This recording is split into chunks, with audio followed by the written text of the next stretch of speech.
mahilig sa cheese. O, diba? Cheese overload.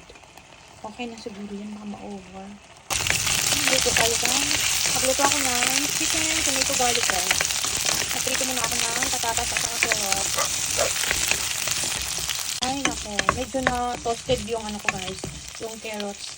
Nakalimutan ko. Kaya ako tinamad ngayon guys. Kaya pinagluto ko si Habi. Dapat kahapon kasi nung luto ako ng adobo. Kasi lang. Sabi niya ngayon na lang daw. So, kahapon chicken ako. Siya naman ngayon ng chicken. Isda naman sa akin ngayon. Ibabaliktad. Kaya, ganun talaga. Pinoy versus Japanese. Lutuan natin kanina guys. Ilagay muna natin yung chicken. Lutuin muna natin siya. Hanggang maging brown.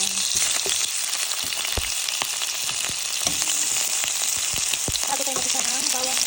Ay, bawang. Ano, tawag dito bawang. Sibulas.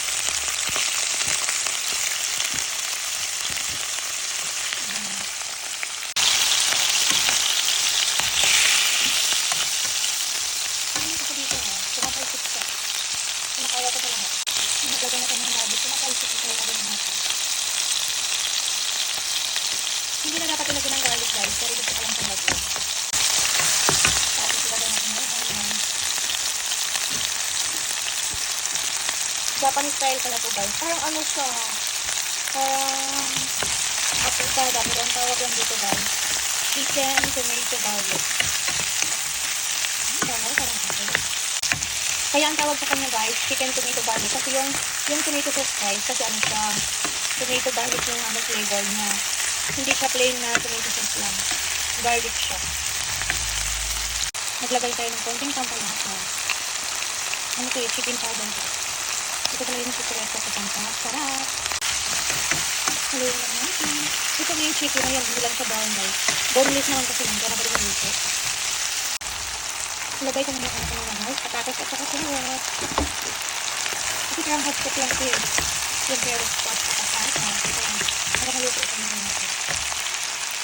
Hindi pala ako maglalagay ng tubig ko ngayon. Maluluto ng pusa yan. Sa luhit lang. So ayan, takpan ko muna siya ng mga 5 minutes na maluto ng patatas.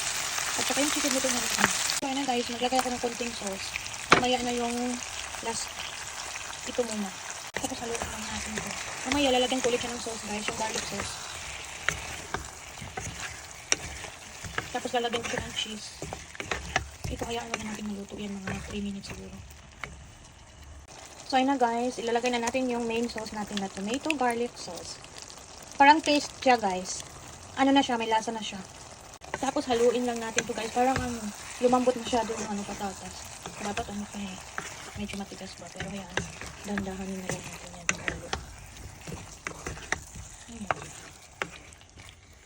Tapos guys, may leftover ako ng green peas. Ilagay na rin natin. Para hindi sayang, diba? Pag tinapon mo kasi sayang eh. Mahal ang mabilihin ngayon, kaya huwag mong sayang ng pagkain. Tapos guys, maglagay ako ng mushroom. Konti lang. Papadagdag umami. Maglagay tayo ng konting salt and pepper guys. Ayun na siya guys, maglagay na tayo ng cheese. Grated cheese ang gamitin ko. Napalang palang cheese to. Basta, naging natin ng cheese. Si Happy kasi guys, mahilig sa cheese. O, diba? Cheese overload. Okay na siguro yung mga over. Nahaluin lang natin. Tapos na. Pag nahalo na siya, mag-melt na yan. Pag nag-melt na yan, okay na yan. Mamaya pa naman kasi kami kakain guys. Pag-uwi niya. Iinitin ko na lang to sa microwave. Niluto ko lang yung aga para wala na akong gagawin. Ayan na guys, okay na siya. Nag-melt na lahat ng cheese. Hindi ko na makita kung ano meron guys. Dahil sa cheese, tingnan nyo naman. Ang creamy na niya at saka cheesy. Bye guys! Thank you for watching. Mwah, God bless. Bye.